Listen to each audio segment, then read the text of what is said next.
3, 2, 1, punch it. Could you jump to light speed in that tin can? Go back in time in the DeLorean. Will it crash or take to the sky? Tell me, smart guy, does it fly? Welcome to Does It Fly, the podcast that puts your favorite sci-fi properties, inventions, and conceits to the test. I'm your mad scientist, Hakeem Oluseyi. And I'm your pop culture expert, Tamara Krinsky. Time to dive into today's topic and see, does it fly?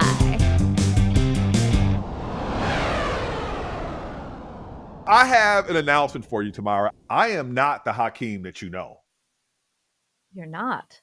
No, I have traveled from the future back here today for this particular podcast.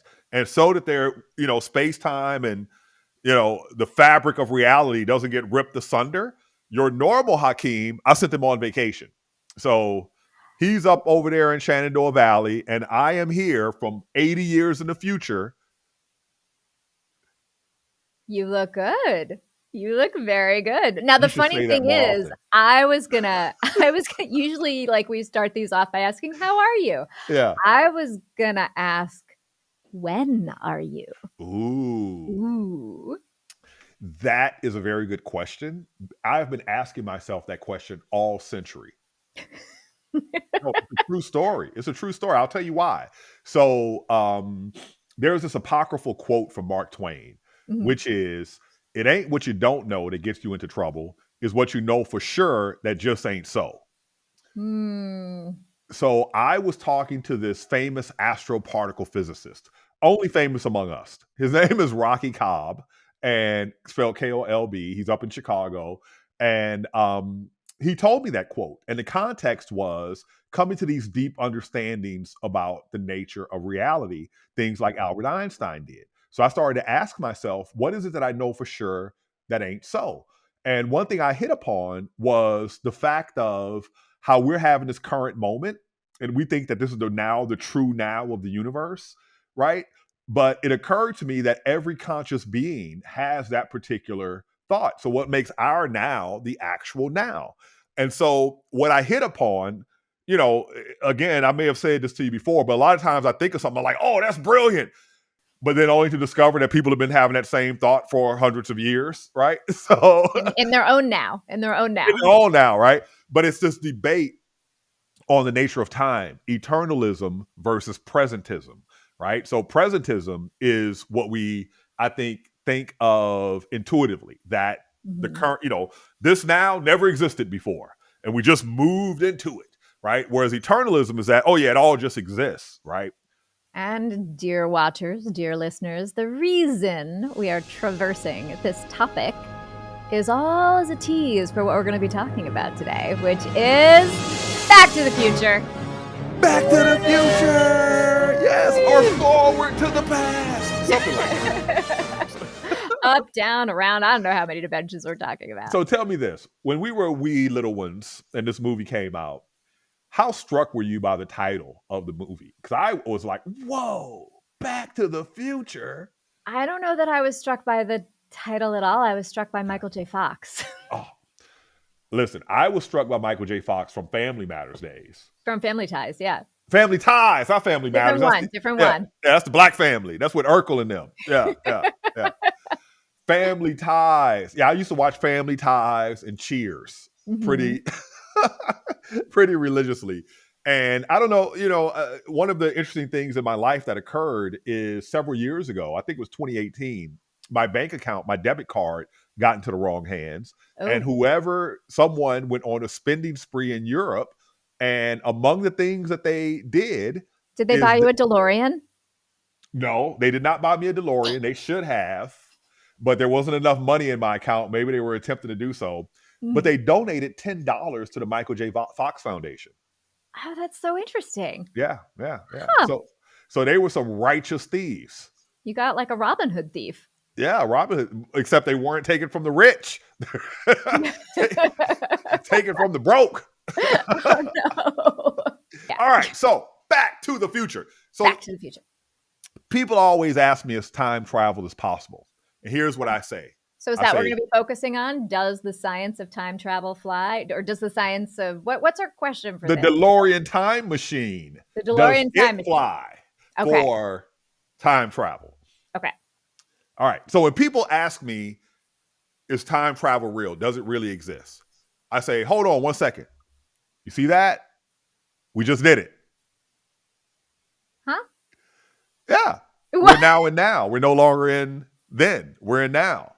We That's not- traveled to now from then. That's not a jump. That's just. We're still time. time traveling. I'm not sure I'm buying that. We It's a good- are I time. think it's a good party trick, but I don't buy it as time travel. It's true, because here's how you know it is time travel. Because, so here is the shorthand way of thinking about it. You know the Pythagorean theorem, a squared plus b squared equals c squared? Well, it turns out that our speed through space squared plus our speed through time squared is equal to the speed of light squared. So all things in the universe that exist are always moving at the speed of light through space-time. But if two entities are so if you go more quickly through space, you go more slowly through time. Or if you're in a region of high space-time curvature, like near a black hole or the surface of the Earth, you go more slowly through time than someone in a less curvature situation. So the higher the energy situation, the more slowly your time travel is. So that points out clearly that you're traveling through time at some rate. I guess where I fall off from that is like, yes, I guess technically that makes sense, and you would know way more about that than I would. But to like a layperson, when I think about time travel, I'm thinking about like jumps in time. That ain't what you mean. Yeah, that's not what I mean. And maybe Yeah. what it is technically, but it's Right, not. It's yeah. not what I mean. Yeah. Like I'm thinking about a jump forward or backward that is Yeah. different than the normal time system we use every day. Exactly. That's a much better definition of the time travel that we're talking about. So here in this property, Back to the Future, they're very specific. And I got to say this, for whoever came up with the DeLorean time machine, they were not lazy. They went into detail. They have a whole system there. So let's go through it. All right. Let's go through the system of the DeLorean time machine. First off, it's a DeLorean. Oh, by the way, I have been inside the DeLorean time machine. Did you go to the one at the Peterson Auto Museum? No. I had a private showing. It on the same day. Ray J. Why do I? If I had one wish. Yes. Okay. All right, Brandy's brother, as people say. So I was recording in this studio in Los Angeles, and they were doing some show in another set. And also near my green room was Ray J's green room. So Ray J didn't speak to anyone, but he had his little dog there. So I hung out with his dog. I petted his dog, but Ray J was being standoffish, right? So I didn't talk to Ray J. And somebody goes, yo, the DeLorean is outside. And I go outside, and sure enough, there it is. Flux capacitor and all. Why was it there? I have no idea, but I stole that sucker and took it to the future. And that's how I was able to come back here to talk to you today. Oh, all right. Thank you for clarifying that. I appreciate it. All right. That was a joke. I didn't really steal the DeLorean because FBI is going to show up. And wait, how long ago was this? When was this? Was this recently? Yeah, this was in the last decade or so. Huh. Okay. When you look at the DeLorean, right, you look inside, there's all this technology. So it has a fusion reactor. Excuse me. Is it a fusion reactor? Are you talking about the flux capacitor? No, not the flux capacitor. So you're it has you're talking about the power source. Yeah, the power source is actual nuclear reactor. No. This sucker's electrical. But I need a nuclear reaction to generate the 1.21 gigawatts of electricity I need. Doc, you don't just walk into a store and buy plutonium. It has a particle accelerator, right? In order to... So here's one of the things about particle physics that is little known. And it's weird. They have particle physics is weird? No way. Believe it or not. You can create particles out of nothing but energy. So if you want to create electrons, all you need is a photon of light that has more than twice the... So you know how E equals mc squared? Basically, you're saying energy is equal to mass. Forget about the C squared. It's a number, right? With a lot of zeros. So that means that if I have a certain amount of energy, I can have enough energy to account for an equivalent amount of mass. So if that photon has more energy than twice the mass of, say, an electron, because when you create particles, they're created in particle-antiparticle pairs, right? So you need to create them two at a time. If it passes near a nucleus, because you have to have conservation momentum, right? Then you can take that energy will cease to exist in the electromagnetic field, right? Which is what light is. And it would take that energy and convert it into a particle-antiparticle, an electron and a positron, which is its antiparticle partner. So suppose there is some type of particle that is really useful for time travel. In this case, a tachyon, which is a hypothesized particle. You can make a particle accelerator and take energy and create your own tachyons and then use those tachyons for your time travel. And so this nuclear this reactor that it has creates energy and it powers this particle accelerator, which injects particles into the flux capacitor. And then it also has these capacitors that get charged, because you hear the doc say 1.21 gigawatts. Although we call them gigawatts, he called them giga, which is what Jay-Z calls himself. Sometimes. Okay. You know, I mean, one of my favorite rap groups is The Roots. Okay. And they have this. It's so good. So good, right? They have this one song where the guest rapper says joules, he says joules of energy. It's really pronounced joules. Right. But when I was a kid in Mississippi, whenever we saw the word joules, we also called it joules. There were no practitioners around.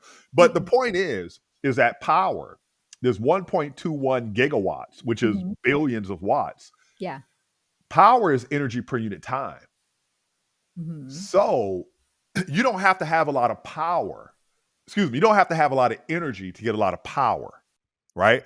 So if I make the time frame over which I move that energy really tiny, so say I have 1 watt of energy, 1 joule of energy.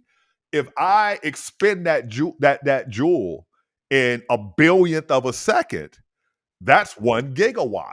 Or I can have a billion joules and expend it over 1 second. That's equivalently a gigawatt. It's energy per unit time. So a lot of energy over a long time, or a small amount of energy over a lot of time. Let's go. Wait. Small amount of energy over a super short time. Say that again. Do that again. Redo. Go back in time. Okay. Right. Say that again. All right. If I have a small amount of energy, if I discharge it incredibly quickly, then I can get out a big power, a large wattage. Okay. Yeah. And what does that? When we want to do that experimentally, we use capacitors. So that energy gets stored in these vacuum capacitors. Hold on, Dr. O. What is a capacitor? A capacitor is something that stores energy. So they can come in different geometrical configurations. The simplest is, suppose I have a battery. Yeah, I would say, so is a capacitor a battery? In a way. In a way. Different than a battery. Because when I hear store energy, I think battery. Right. Yeah, exactly. So suppose I have a battery, like a 9-volt battery, has the 2 leads are both at the top, right? If I take a piece of conductive metal and connect it to it, then the voltage is going to be the same all along those 2 guys, right? Now, suppose on those 2 wires, I connect 2 metal plates. When I bring those plates together, because of the voltage difference between them, an electric field is going to exist between those 2 plates. And energy is going to be stored in the form of electric charges on those plates, right? So if I have a 9-volt battery, the distance, right, the capacitance is called, depends on how close these plates are, right? That's one thing. So the closer you get them, the more charge you're going to store on them. But the thing about it is that you can discharge those capacitors in a very short period of time. Imagine old photography where they wanted a flash bulb. Poof, a big blast of light, right? So it's a big blast over a really short time period.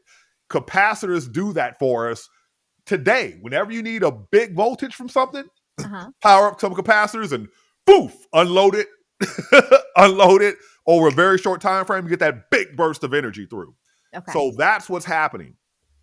So what happens is you have the flux capacitor creating tachyons with this big burst of energy. And what happens also is you have these belts around the car that creates this electromagnetic shell around the vehicle. And when you pump tachyons into that electromagnetic shell, it becomes a temporal shell. And so a portal is opened. And the reason why the vehicle has to move at 88 miles per hour is because the portal is open for a flash. And if you're moving too slow, you won't make it through. And if you're, and it'll close on you. Right. That I understand. But why does it have to be specifically 88? Why couldn't it? Because like for the layperson, for me, it would seem like, okay, you need a minimum speed.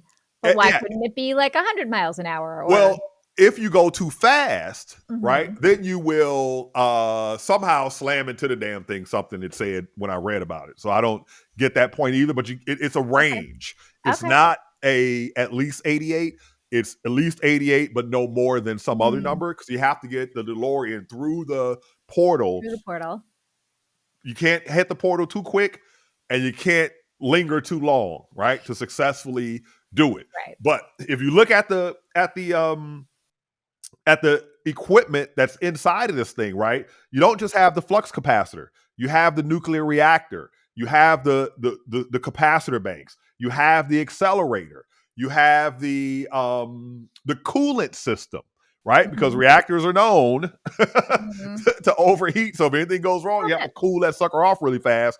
You have the vent fans in the back, right? So it is a lot of thought that went into this thing.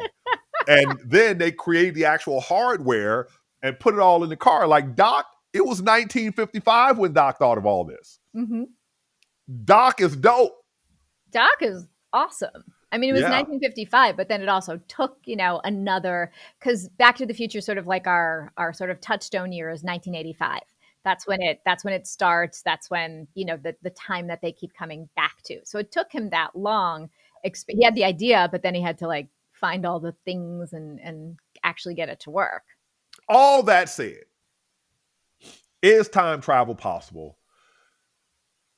I remember before we started, you were asking me something about the particular type of travel and timelines, right? You were saying... Yeah, well, we were both talking about this idea that there are, at least in pop culture, there are different ideas about how one travels through time, and that, fuels different kinds of stories and ideas about it, right? So you've got sort of what Back to the Future is, which is one consistent timeline, a singular timeline where the grandfather paradox essentially is in play, which is if you go back in time and you kill your grandfather, you are never born. So you go back in time, you change something, it affects things on that same timeline. Then you've got the way things play out in the Avengers franchise, where there's actually a very funny scene that references a whole bunch of time travel movies. And the idea of that is that it's actually a branched reality, that if you go through time and then you go back and you do something different, there's a different branch that comes off, but this one still continues to exist. There are many, many branches in parallel universes. Yeah, that's right. Your past is actually your future because it was your future, right? So there is an out for that in real physics. So there is the physics of the very tiny, quantum mechanics. The way it describes things is such that, take a coin. It can be either head or tails, right? When you flip it, it's kind of both simultaneously, all right? So when particles are not observed, they are in all their possible states simultaneously. And some of those states can be over here and over there, right? And we call this superposition. And so some physicists say, oh, this is called the many worlds interpretation. I think Everett is the person who came up with around 1975 or something like that. Don't quote me, look it up. But the idea here is that the way we normally interpret things, so we know that this is real. The superposition thing is real. Yeah. If I measure that coin, even though I can never say beforehand that it's going to be head or tails, I can look at the equations and say, I predict it's going to be 50% heads, 50% tails. And then when I go measure, it turns out to be both 50% heads and 50% tails, just like the mathematics said. So it is in this flipping state, this superposition state. So particles that could be either here or there, or Schrodinger's cat in a box, both alive and dead, they're actually real. But when you make a measurement, you only can ever actually see one state at a time. So the many worlds interpretation is that, oh, when you made the observation, only thing you discovered is what world you're in. Every outcome actually occurred, right? So there is this branch reality. So there's this one famous science communicator, physicist, Sean Carroll, who wrote a book a couple of years ago. Sean. You know, Sean, where he takes it seriously, right? Oh, yeah. You know, he's Yeah. a true believer. No, I think, no, I'm a Copenhagen guy, or it's an unknown. All that said. Yeah. What's your take on, does the DeLorean, the way it is set up in this movie, the science of the DeLorean being this time machine, the way that they have set everything up, does it fly? I mean, we know the car flies because we actually see that later on. So, like, the literal answer to that is yes, the DeLorean time machine does actually fly in the movie. Right, but does the science of the DeLorean time machine fly? As expected. People know the DeLorean time machine is dope, so of course it don't fly.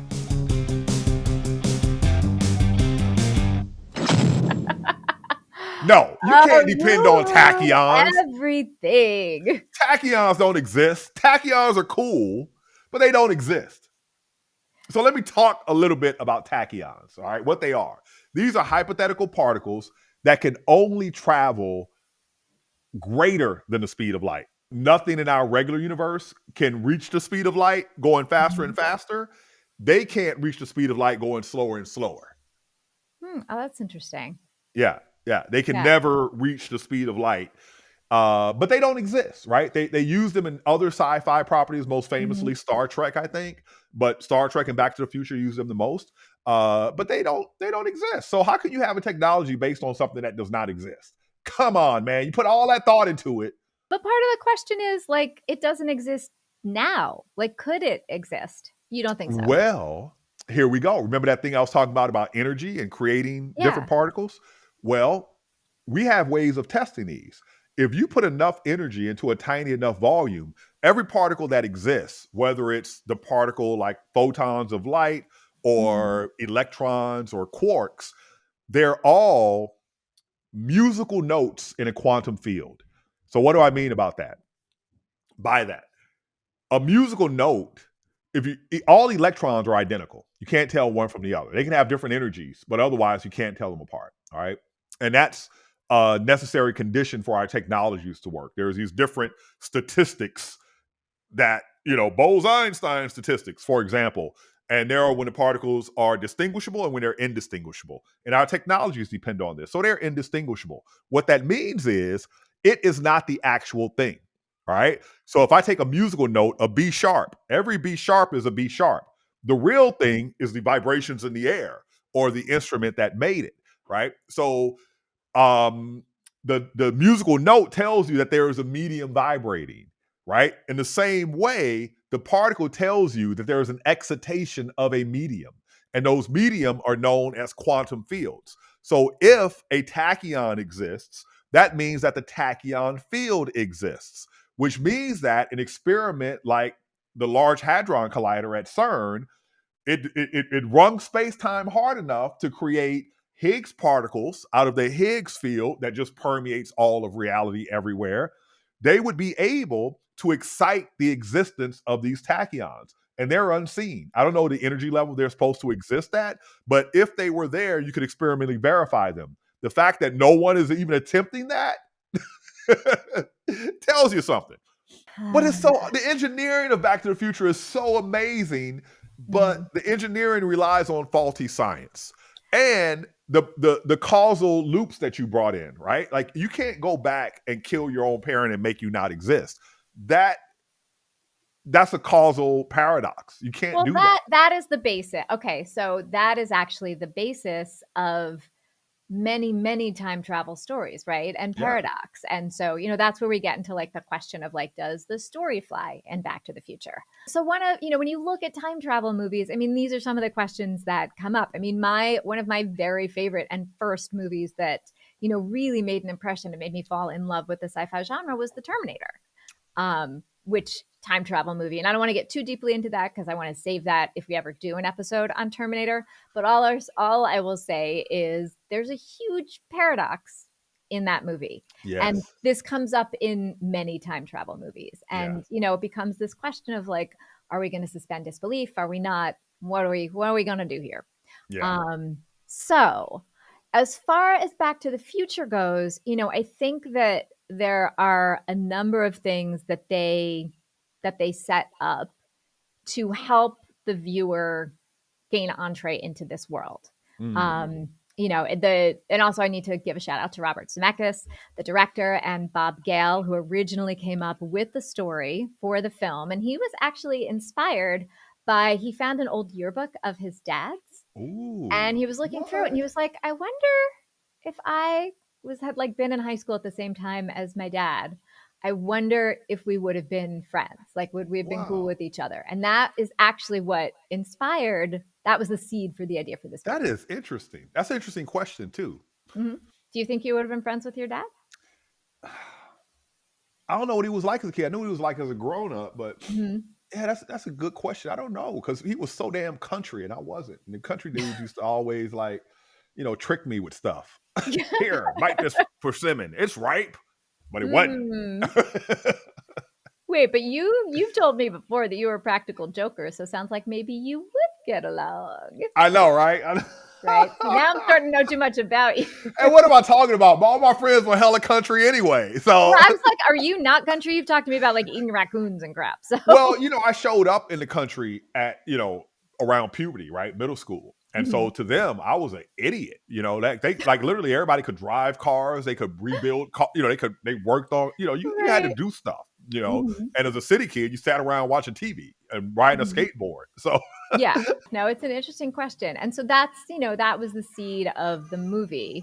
Once things get kind of rolling in this film, I think part of what they do is they set up a pretty clear set of rules. Like Doc explains how it works. He explains how the DeLorean works. You know that like you need to reach a certain speed. You need a power source. He's very clear about like don't interfere with anything in the past. And so the fact that like they set up all of the conditions necessary for the DeLorean to work, as well as how they kind of manipulate through, I think really helps on ramp us into this world. Yeah, I'm with you on that one.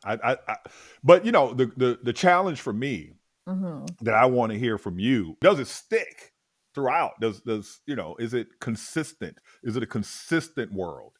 It's actually pretty consistent. So I'm going to show you something very nerdy, which knowing you'll appreciate it. So as I was watching all of them, I actually went, I don't know if you can see this, and I made a chart for myself where I like literally, and maybe we'll do a screenshot of this and insert it, but I literally like went through and like, okay, so Back to the Future #1, it starts in 1985.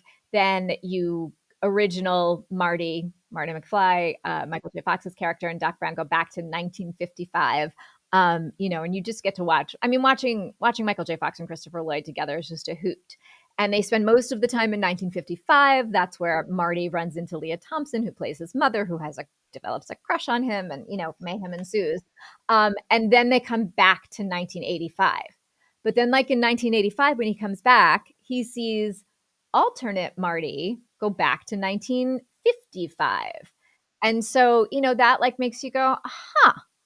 And then, of course, there's the very end where Doc takes him, the end of the movie, which at that time they had no idea there was going to be a sequel. Doc takes him to 2015 as sort of a funny tag, like, oh my God, your kids are a mess. You got to come. I love your notes. So if we were in school together, I would definitely be your friend because I take horrible notes, and it looks like you're a pretty good note taker there.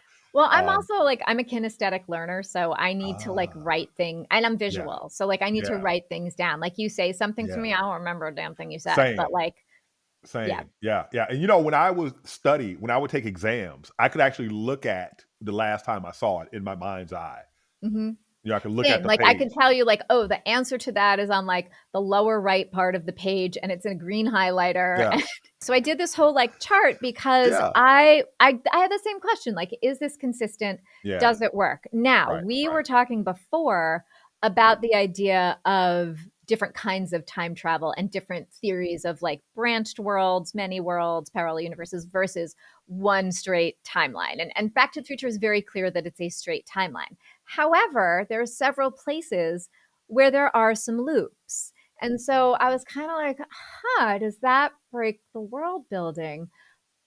But the other cool thing that kind of permeates these movies, if you're listening and paying attention, which on my like rewatch I was paying very close attention, is that one of the rules is that even if you loop, when you come back, it eliminates that other branch. So the other branch goes away.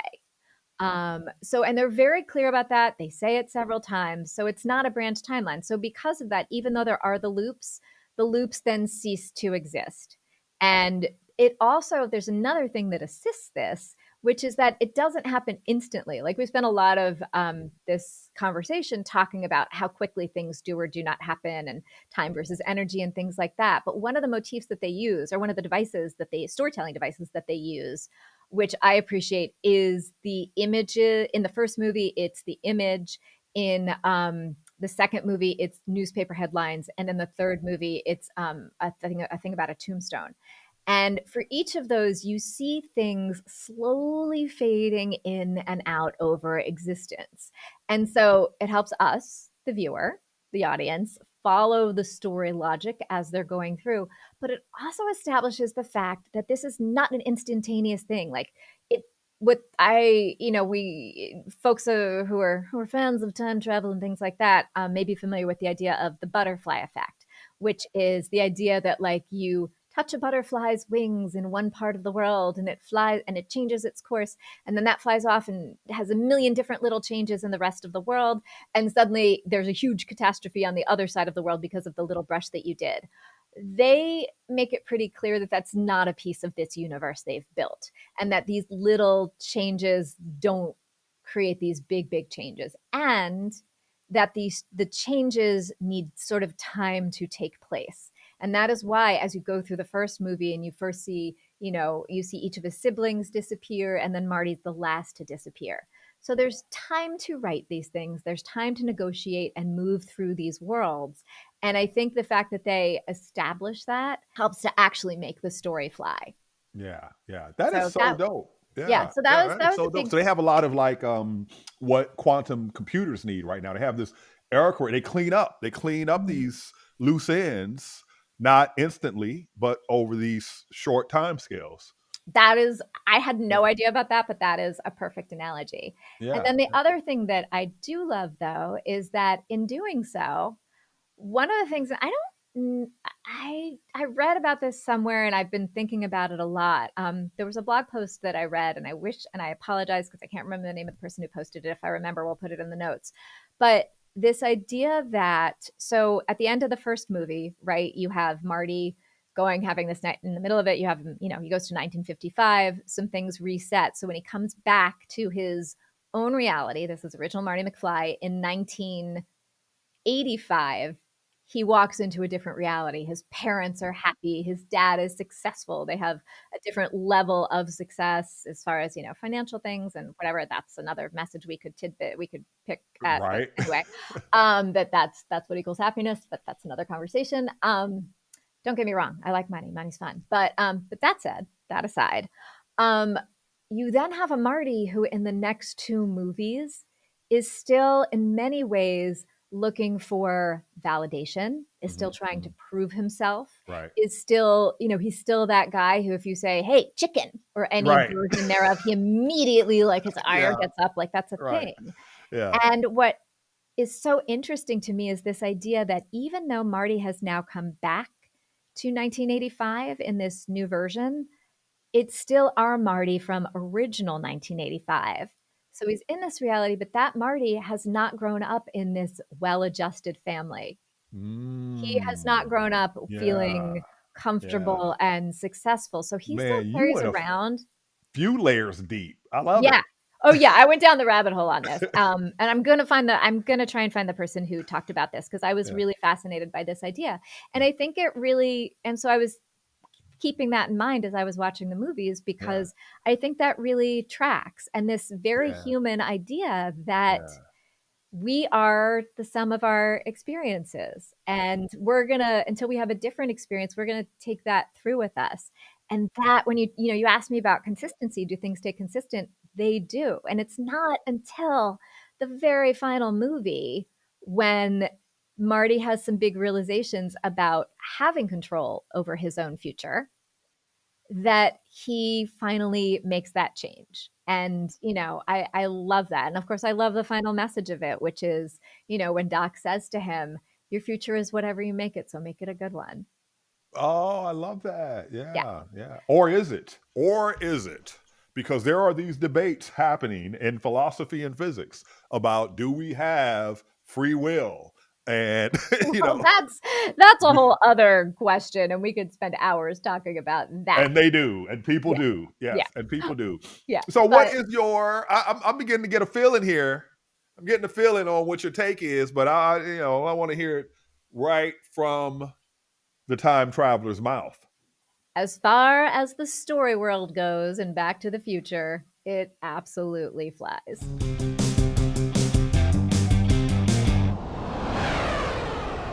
Does it fly supersonically, or does it fly kind of like, what kind of Well, flying we doing? I think we're doing some smooth flying, and there's always a little bit of fire. Oh, yeah. The fire trail. That, when I first started going into the world of hotels instead of motels, I began to notice that what separated after a certain level were details, were tiny little details. And I think that, when it comes to the time machine, the trail of fire, the fact that it's covered in ice at the end, all these tiny little details really make the experience much more than, remember the old time machine movie? It didn't do anything different. It just was like there. Yeah.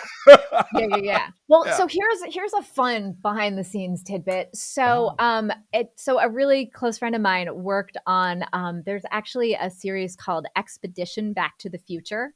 Ooh. And so my friend Lee Farber directed it, and Bob Gale was from all the movies was one of the EPs on it. And the whole setup of it was that they worked with Josh Gates, who's a I know familiar. Josh Gates. Okay, I did so a show with him. Yeah. Okay, so Yeah. Josh Gates met up with Christopher Lloyd, and Yeah. they had a mission to find the DeLorean. So this goes all the way back to what we were talking about at the beginning, to deliver it to the Michael J. Fox Foundation No for way. charitable purposes. And so I Wow. think it's 4 episodes. And in this whole thing, they are tracking down the DeLorean. There wasn't just one car. There were 7. 7? There were 7. There was the sort of the Like A actual car. vehicles? Yeah. Wow. Yeah, that they use for different things. So there was the A car, which is the one I mentioned before that's at the Peterson Museum. Yeah. There was the B car, which was actually half a car, and they Yeah. used that for interior shots. There was one that was obviously made to look up like the Old West for the third movie, and a couple of others. So they all serve different purposes in production. But the other really cool thing that Lee told me, in which they talk about in the series, is that originally the time travel chamber, it was not going to be a DeLorean. It was going to be a refrigerator. Wow. Like I heard a hot tub time machine, but a refrigerator? It was originally going to be a chamber built from a refrigerator, and it was going to be hauled around on the back of a truck. And Wow. Robert Zemeckis decided, wait a minute. He came in one day and actually suggested that it would be a car so that the whole thing would be mobile. So speaking of Josh Gates and this quest they went on, Mhm. are you familiar with this experiment? I heard about this first in the 90s, where it was like, Tamara, I'm going to hand you an envelope addressed to some random person in America that you don't know. And the one stipulation is you have to get it to that person not immediately, but you have to give it to someone that you know personally. And the question is, how many handoffs on average does it take to get to the person? And the answer was 6 degrees of separation, right? So why didn't they just take that approach to finding the DeLorean? I don't know. Put DeLorean on the envelope, DeLorean time machine on the envelope, just hand it to Right. someone, and then follow the letter. Maybe there's a follow-up series here. I don't know. You apparently know Josh, so you should talk to him. I don't know him like that. We just spent the day together, you know. Okay, It was all for the UFOs Declassified Live. Oh, nice. Nick Pope, Josh Gates, yeah. Well, so swinging back around to like our third does it fly for the feels. My Yes. question, like clearly this is a movie we both love. So I think like we don't really need to talk about like does it fly. Like we love this movie. It's an awesome movie. It's one of the best, I think, franchises out there. That said, I'm sort of looking at the larger question of, I don't know, maybe the idea of does going back in time to sort of explore your history fly? Is that an ability you would want to have in modern life? Wow. Does Before that I like answer that question, larger I have to idea say one fly? thing about the feels. We're in an era where people speak their mind. And if they don't like something, they say, hey, why that like that? I don't like that, right? Here's the thing. Scientists, at least among the physicists and astronomers, they started complaining about how scientists are portrayed in media and the stereotype of the eccentric, wild hair scientists. They're sensitive about it, right? As They're they like, should be. yeah, but you know what, man? I mean, in my world of scientists, I'm like, yeah, there's some truth there. Well, look, here's the reality. There is the truth of the crazy mad scientists like Doc Brown, and then there's a million other things. And like, quite frankly, I do a lot of work advocating for women in STEM. That's always been Yeah, part of the work that I yeah, do. yeah, That's what I do with Sirens. yeah. You know, my science oriented creative team, among other things. And Wait a like, minute, don't sirens lead you to your death? so we are You're a named siren? the name, so it's Sirens, SCIRENS, Yeah. and it's a play on screen sirens for science. Still leading people to their death. Sirens, that's what they do, right? We put out the siren call for scientific knowledge and literacy. Oh, that kind of siren. Okay, all right. I mean, all it's right. the idea of leading people somewhere. Like, we're not leading you to your death, we're leading you to knowledge and imagination. Ooh, leading you Better- to illumination and Better ways of thinking about the future, okay, which is all right. necessary right now. All Right. So What were we talking about? we were talking about you asked the question of going back into the past to. So I tell you, Tamara, I don't know if you've ever read my memoir, A Quantum Life: My Unlikely Journey Through Space and Time. Available. Send me a copy, wherever you- dude. Send me a Huh? copy. I had a life of a lot of danger, a youth of a lot of danger. And so when I was coming up, they used to say, and you know, it was placed in a demographic context. If you were a Black young man, if you survived to the age of 26, your life expectancy suddenly jumped, right? Jumps up a lot, yeah. Yeah. And so when I turned 26, I would just celebrate it because I was at death's door on so many occasions based on my lifestyle. You know, there's a variation, but you know, I was stereotypical in how I lived, my family and I, right? And so I made it out.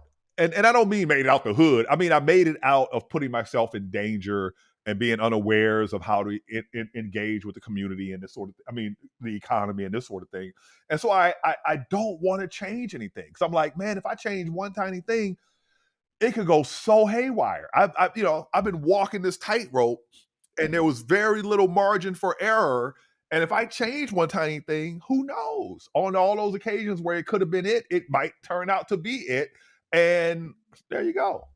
I don't necessarily want to go back and have the ability to change things. I would love to be able to like time travel back in a time bubble as an observer and just see things. Like, for example, like my maternal grandfather died when my mom was very young. And I've always heard stories about him. Like, well, with the fantasy of meeting him, I've always wanted to meet him. You know, when you have that conversation, like, who are the 5 people, living or dead, you could invite to, like, he's always at the table.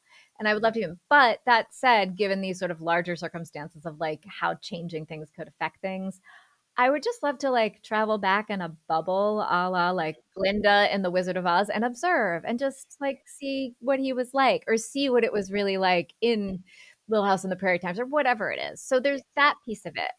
But when you get to the branching timelines, for me, and this is where I'm gonna like go out on a limb and sound a little woo. Um, I'm really bad at making decisions. Like I'm very indecisive. I'm a full-on Libra, like very stereotypical, What do you want for dinner? right? There's a funny meme I saw on Instagram the other day, which was like, little did you know when you fell in love and chose your partner that it meant Exactly. the next 60 years of saying to each other every night, what are you thinking about for dinner? Exactly. Right? Exactly. But I never know the answer to that question. I'm also a perfectionist. So when you put together You don't say. when you put together Yeah, what does this recipe cook up? What do we get here? so when perfectionist meets not very good at decisions, at making decisions, it puts a lot of internal pressure on the decisions that I have to make. And that has been something I've battled my whole life, because when you feel like every decision is so precious, Yeah. then it can paralyze you from making decisions, which then just like snowballs into, it becomes harder to make decisions, and the perfection. So tell me this: do you like? I play mind games for myself. I tell myself things in order to get the feeling, behavior that I want to achieve. You know, my rational mind, instead of being the animal that reacts. And so, you know what I've been thinking about lately is, you know, how seriously we take things, and tragically, and all this sort of stuff, when it's these small things that are occurring. Right. And then I think about deep human history, right? It was something like 25 million years ago that the great apes first evolved. 25 million years ago. That's how tough and enduring we are. You know, we're like, the world can't throw nothing at us other than a meteorite or like volcanoes going off. It has to be a world-ending thing to really, you know, it's gonna be okay. That's my point. I realize at a certain point, Okay. it's gonna be okay. So the thing that makes me feel like it's going to be okay, and that slightly takes off that pressure, is this idea that we are living in a many worlds universe, and that there are branch timelines, and that, yeah, in this lifetime, I am, as you said at the very beginning, I am here in the now with you right now. Yeah. But in some other reality, I'm like, so lucky. it's me too. In some other reality, I made a different decision, and like that Tamara is off living her best life, doing something else, and that goes for After good murdering decisions. Hakeem the day you first met. No, That's why another must you reality. always go dark? I am not murdering, and I'm not murdering you. You're a siren. What do you mean? You're like a leader of the sirens. How are you not? It's not about murder. It's about leading you along a path. Okay, the leading. That's right. Yes, that's right. we were focusing on the leading, not the That's right. dead part, That's not the killing. That's right. But this idea that there are like many different paths out there, and somewhere I'm out there and I made a different decision, and for whatever reason, and this is where the woo thing comes in, that gives me comfort. Deep Thoughts by Tamara Krinsky. So as far as whether this flies for the feels and the idea of traveling, whether we should be able to travel back and change things, I'm going to say that no, that doesn't fly. That's not a good idea for our lives. No. As far as, you know, does this movie fly for the feels and all the things it makes me feel and think about and laugh at? Hell yeah. What about you? Hell yeah. Well, Hakeem, thank you for flying on this trip with me. You are welcome to be my passenger in the DeLorean anytime. Actually, you would be driving because I don't like driving, but I'll be your passenger. Driving Miss Tamara. All right. So that is not what I meant. Oh my God. Wait a minute. Morgan Freeman is from Mississippi, and Morgan Freeman is a man of high dignity. Just because you're doing the driving and wearing a little hat, there's no hierarchy there. It just happens that you don't like driving, okay? And you still, because, you know, I'm from the Deep South, so we do address our peers with Miss, Mr., and those, you know, even someone younger than you, you know, like whenever I meet someone, I call them Miss, Mr., especially if I'm addressing a child with respect to them, Miss, Mr. So, yeah. Oh, that's sweet. Yeah, I'm from Jersey. We're just like, yo, Hakeem. Yo, I know, right? The first time a kid called me by my first name, I'm like, what universe am I in? Have I? Anyway, thank you all for joining us. Thank you, thank you, thank you. We appreciate you being here with us, nerding out with us, geeking out with us. We love it. We love each other. We love you. Keep coming back because we are. That's right. And if you want to know more about any of the stuff that we've talked about in this episode, check out doesitflypod.com. You, of course, can find us on TikTok at doesitfly for fun tidbits and videos. And if you've got thoughts on Back to the Future, then leave them in the comments. Thanks, everyone. See you next time.